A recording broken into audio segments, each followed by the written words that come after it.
Takwa di Quran khususnya ada 240 kali disebutkan. Sebelum kita definisikan, saya ingin mengajak kita untuk mengenal lebih jauh tentang kita dulu. Sebagai manusia. Jangan-jangan berkehidupan sampai detik ini kita nggak kenal diri kita sendiri. Baik, saat Allah Tuhan menciptakan kita, disebut manusia itu kalau punya 3 unsur. Tidak ada yang 3, maka berkurang nilai kemanusiaannya. Ini standar siapapun dia, mau muslim, mau non-muslim, semua pasti terdiri dari 3 bagian ini. Dan pastikan sampai dengan detik ini, 3 ini mesti ada. 1, ada bodinya, fisiknya, jasadnya. Ini yang kita kenal dengan jasmani. Dan ini tahap pertama yang diciptakan. Proses pertama penciptaan manusia, itu proses fisikal terlebih dahulu.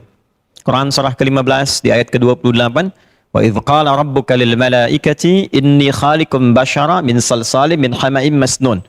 Jadi fisiknya dulu dibentuk, detailnya nanti ditemukan di Quran surah ke-22 misalnya ayat ke-5.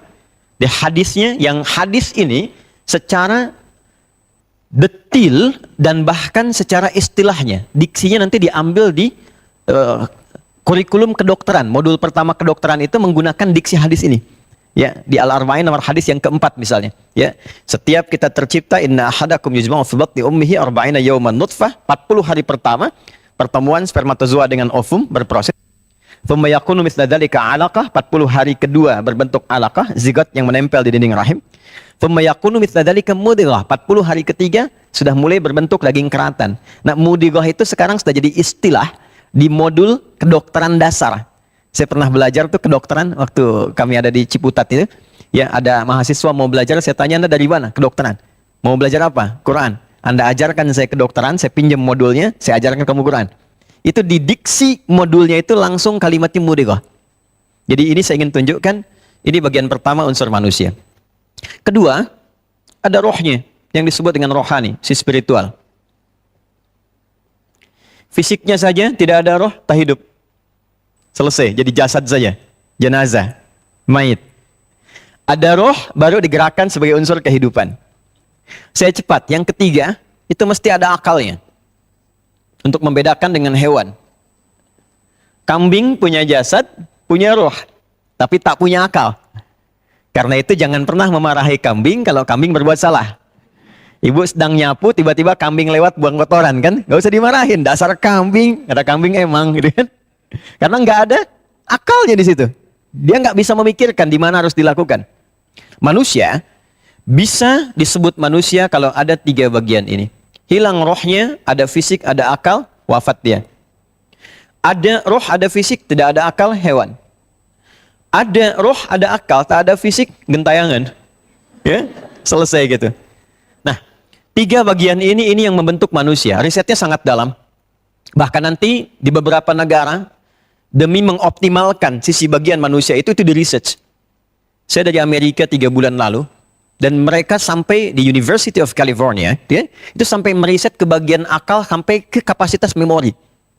Dan di Islam tuh ada ayat terkait dengan itu spesifik. Quran surah kedua ayat 31. Itu sampai meriset kemampuan memorinya berapa, kapasitasnya bagaimana, peningkatannya seperti apa, dan kita dikabarkan langsung oleh Allah dalam Al-Quran bagaimana turunan-turunan tentang ini. Nah, karena ini bukan materi yang utama di sini, saya ingin turunkan dengan cepat. Baik fisik, roh, ataupun akal, itu butuh nutrisi untuk tetap hidup, untuk tetap matang, dan bisa menjalani aktivitas. Ini kalau nggak makan, bisa sakit, lemah, meninggal. Karena itu kita diberikan petunjuk oleh Tuhan bagaimana mencari makanan-makanan yang menyehatkan dan memberikan kebutuhan secara pokok. Quran surah kedua ayat 168. Ya ayyuhan nas, wahai semua manusia, kulu mimma fil ardi halalan thayyibah. Kalau Anda ingin sehat, kata Allah, silahkan beraktivitas, minimal memenuhi kebutuhan pokok, tapi dengan cara yang benar. Sebab kalau kita bekerja mendapatkan uang dengan cara yang tidak benar, tidak menyehatkan juga. Ini sudah di riset. Ya, bahkan nanti di Malaysia itu ada satu bagian riset, meriset hasil pekerjaan yang tidak tepat, dibelikan makanan, dikonsumsi. Itu ketika diproses di metabolisme, berpengaruh bahkan kepada pikiran dan emosional. Dan tidak sehat. Yang kedua, thayyiban. Thayyib itu bahasa Arab singkatnya, sesuatu yang dibutuhkan. Yang menjadikan kita lebih baik. Jadi tidak semua yang diinginkan kata Quran mesti dikonsumsi. Yang dibutuhkan tubuh apa, membuat kita lebih baik, lebih sehat, itu yang dikonsumsi. Makanya kalau orang Arab tanya, kaifa haluk? Bagaimana kabarnya? Lalu dijawab begini, alhamdulillah ana thayyib. Itu artinya, saya sehat, kuat, tak ada masalah secara fisik. Bukan sifatnya ya. Kalau sifatnya khair. Jadi kalau ada yang jawab, alhamdulillah ana bi khair. Artinya dia nggak gelisah, sifatnya sudah baik, tenang. Tapi kalau thayyib, secara fisik bagus. Tapi secara sifat, belum tentu. Makanya kan ada yang bang thayyib ya, dia kan sehat tuh. Cuman 2 kali puasa, 2 kali lebaran, dia nggak pulang-pulang kan? Oke. Nah, mohon izin. Ini sebagai manusia tidak terbatas di fisikal saja. Akal juga perlu ada nutrisinya. Pengetahuan. Jadi semakin tidak diberikan nutrisinya, asupannya, makanannya, maka setiap bagian saraf, setiap bagian yang menghimpun kepada ketajaman akal kita itu akan melemah, lemah berpikir, mati, dan sulit membimbing fisik untuk bergerak dengan cepat. Karena itulah kemudian banyak ayat yang meminta kita untuk berpikir, membaca, meriset, mendalami. Dan itu menariknya kalau kita riset Quran, setiap lafadznya itu, kita akan temukan semua berurut. Misal, gerbang pengetahuan. Ayat pertama yang turun apa namanya? Iqra. Apa artinya? Baca. Ya, itu kan baca yang tidak menuntut pemahaman. Tapi ketika Anda sudah semakin bisa banyak baca, pindah ayatnya kepada tilawah, utslu. Nabi mendapatkan awal ayat supaya mengikuti bacaan. Setelah banyak bisa baca, beralih diksinya kepada pemahaman, pendalaman.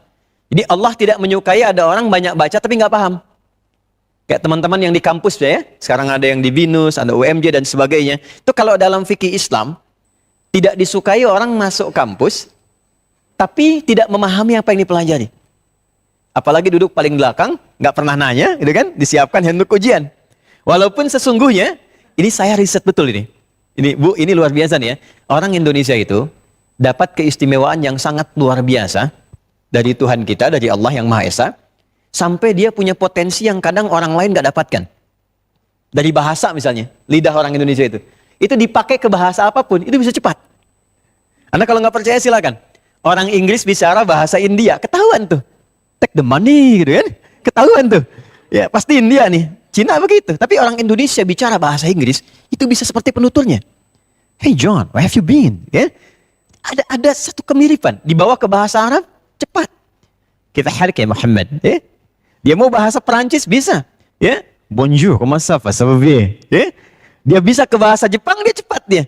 Ya, watashi wa Indonesiano, adidas. Ya. Jadi dibawa ke bahasa apa aja, lidahnya ringan. Ya, saya pernah di Tripoli. Itu satu orang Afrika mengadu, mengatakan begini, wallahi muskilah Indonesia aja bersyai katanya. Orang Indonesia itu saya bingung nih. Saya bilang kenapa? Ini mau ujian, 3 bulan saya mencoba belajar. Lalu semalam sebelum ujian dilakukan, teman saya orang Indonesia pinjam catatan saya. Keluarlah nilai, saya 7,5, dia 8 katanya. Saya bilang dia nggak tahu sistem SKS dia. Kebut semalam gitu. Nah, tapi itu nggak berfungsi kalau kita tidak mempertajam ini. Karena itu nanti ada urutan dari mulai baca, sudah banyak baca, naik ke level analisis, pahami isinya. Setelah itu research, setelah itu pahami. Sampai yang paling menarik, apa yang didapatkan dalam kehidupan silahkan untuk mempertajam akal. Di University of California, ketika meriset kapasitas memori kita, ditemukan setidaknya manusia itu standarnya punya kapasitas 100 juta gigabytes. 100 juta gigabytes untuk mengingat. Itu yang paling standar. Dan ini kalau tidak diberikan asupan kepada akal, maka potensi memorinya itu tidak akan optimal. Maaf, pintar, sehat, tapi ini kosong. Rohnya tidak diberikan asupan juga. Maka ini akan menjadi problem yang sangat serius. Masih di bulan ini, tanggal 5, saya dari Jepang. Kita membuat masjid, kita resmikan, kemudian kita riset. Jepang akalnya hebat. Di Amerika juga demikian. Tajam, pintar, banyak research, fisiknya kuat-kuat. Tapi problemnya, hampir setiap hari ada kematian. Bahkan ada satu wilayah yang saking capeknya mayornya itu, ya, melihat banyak bunuh diri, diatur jamnya, diatur waktu. Anda bisa bayangkan waktu bunuh diri gitu. Ya. Ada 2 waktu dalam sehari, jam 9 sama dengan jam 2. Gitu ya. Jadi kalau telat dikit bunuh diri, besok lagi gitu. Itu Anda bayangkan. Dan itu tingkat stresnya tinggi. Kenapa? Karena tidak memenuhi asupan yang tepat untuk ini. Sisi spiritualnya. Nah, bila di sini ada fisikal, di sini ada akal, di sini ada rohani, maka semua asupan di rohani ini akan mengakumulasikan satu nilai yang disebut dengan takwa namanya. Takwa itu ada di sini. Dan ini yang menggerakkan semua sisi intelektual dan semua sisi fisikal. Apa yang disebut dengan spiritual quotient, emotional quotient, dasarnya ada di sini. Jadi kalau di dalam jiwa, inti jiwa kita bisa dilatih dengan baik, berkembang dengan bagus, maka itulah yang memerintahkan akal untuk merumuskan semua rumusan-rumusan kehidupan yang akan dikerjakan oleh fisik. Contoh begini, mohon izin nih, keluar dari sini, melihat sendal, atau jangan di sini lah ya, ada orang habis taraweh keluar dari masjid, perhatikan. Jadi begitu keluar dari masjid, dia melihat nih ada sendal, ya kan? Nah, apa perintah yang diberikan oleh hatinya untuk dirumuskan oleh akalnya? Di akal tuh fungsinya merumuskan saja, bukan memberi perintah. Yang memberi perintah di sini. Dan itu cuma 2. Kalau bukan takwa, itu fujur, nama lainnya nafsu. Quran surah ke 91 ayat 7 sampai 10. Wa nafsi wa ma sawaha fa'alhamaha fujuraha wa taqwa. Jadi di jiwa kita ini cuma ada 2. Kalau bukan ada nilai-nilai kebaikan, karakter moralnya ini, atau yang kedua yang disebut dengan nafsu. Bisikan pada keburukan. Mana ya tendal saya tadi ya? Oh iya yang itu. Maka akalnya perintahkan cepat pakai sebelum terlambat. Begitu dia kenakan, dia pakai sandal. Padahal dia ke masjid, itu nggak pakai alas kaki. Nah, berarti yang perintahkan yang ini. Ya, itu yang perintahkan. Maaf, orangnya pintar, hartanya banyak, fisiknya sehat, tapi dia bisa menuliskan sesuatu yang tidak layak untuk dituliskan. Mengambil apa yang bukan miliknya. Ya, dan seterusnya, ini sumbernya ada masalah di sini. Bukan di sini, bukan di sini, tapi di sini. Nah, takwa mempersonifikasi semua nilai-nilai karakter kebaikan, sehingga secara personal, secara individual, dia menjadi orang yang bagus, dan dengan kebaikan itu bisa dibawa kebaikannya ke ranah personal. Dari personal ke ranah komunal. Ini yang tidak dipunyai di negara manapun, kecuali di kita.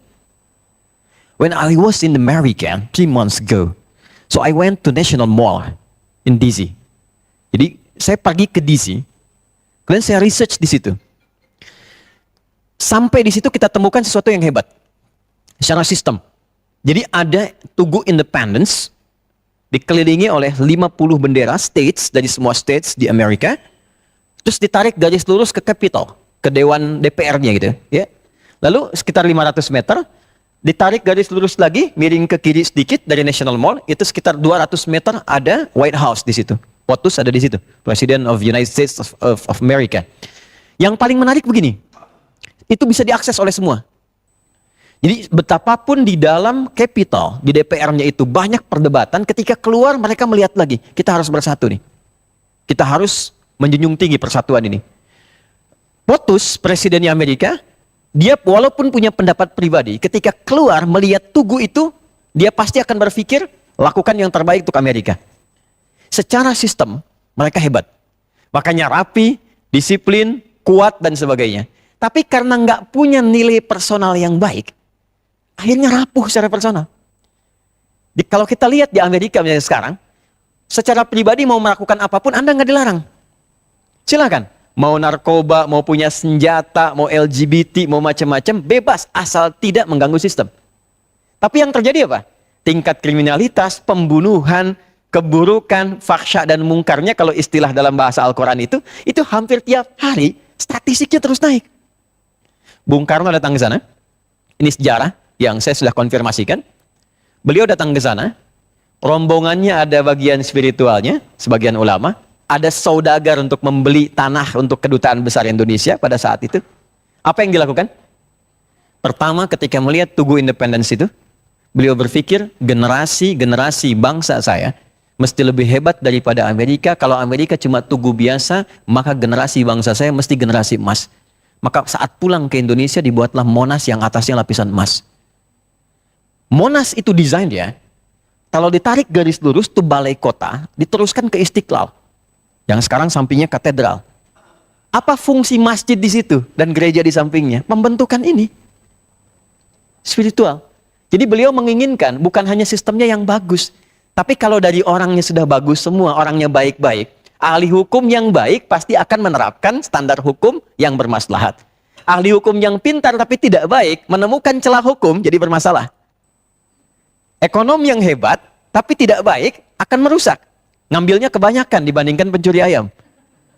Tapi kalau dia punya nilai moral yang bagus dan pintar, maka secara otomatis kesolehan personal ini akan diteruskan dalam konteks kesolehan komunal.